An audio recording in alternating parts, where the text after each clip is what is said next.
President Obama blamed this network for his midterm political woes. He told labor leaders he was, quote, losing white males because, in part, fed up by Fox News, they hear Obama is a Muslim 24/7, and it begins to seep in. For the record, we found no examples of a host saying President Obama is a Muslim. For the record, we have. Here's Steve Doocy, a Fox News anchor. Let's see what he had to say. Now the news that he was raised a Muslim, Barack Obama, raised as a Muslim.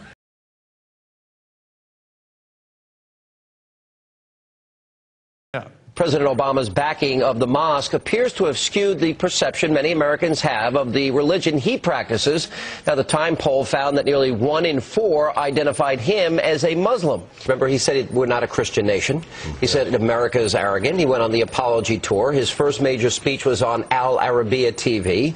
He gave his next 2 major speeches were in Turkey and Cairo. Remember, the NASA chief said the top priority was Muslim outreach. The money, $900 million to Hamas. Controlled Gaza Strip, his treatment of Benjamin Netanyahu, his lack of outspokenness on the Iranian democracy movement, the refusal to acknowledge the Fort Hood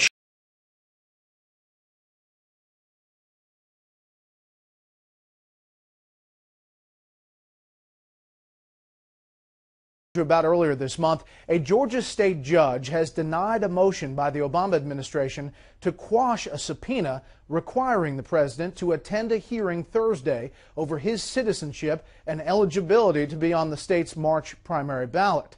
President Obama's defense team argues the subpoena requires him to interrupt his duties as president. However, Judge Michael Malahi says that argument fails to provide any legal authority.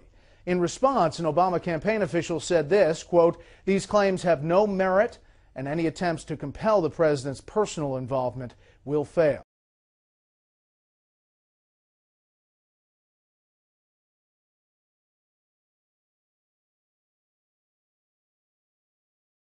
The reason that I think this conversation ends up being a little frustrating is because the focus entirely is on Washington process. And yes, I have said it. That is an ugly process. It was ugly when Republicans were in charge. It was ugly when Democrats were in charge. This is the reason of the U.S. economy, though, sir. Sir, and Brent, let me tell you something. The fact of the matter is that for the vast majority of people, their health care is not going to change because right now they're getting a better deal.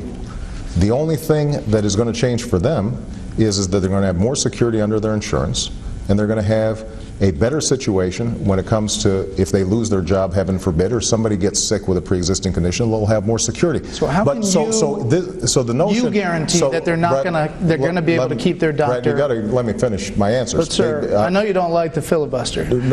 Well, I'm trying to answer your questions, and you keep on interrupting. So let me be clear. Now,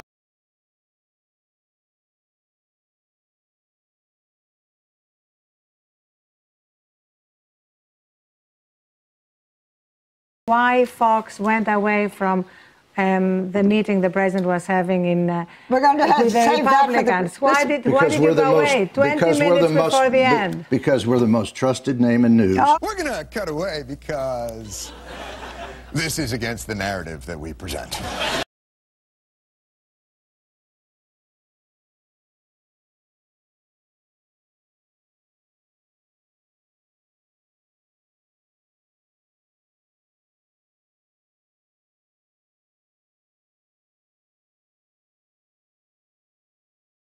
Another one at you, and you tell me whether this was an exact quote. You were widely quoted when you met with the House GOP caucus saying, go ahead, free field to whack me, I'll watch Fox News and feel bad about myself. Did you say that? That one I did say. Perhaps, let me just raise the possibility. Yeah. Are you a trifle thin-skinned? No. I said in good humor. I think everybody understood that was a joke. I think... Chris, I think it's fair to say that I don't always get my most favorable coverage on Fox, but I think that's part of how democracy is supposed to work. We're not supposed to all be in lockstep here.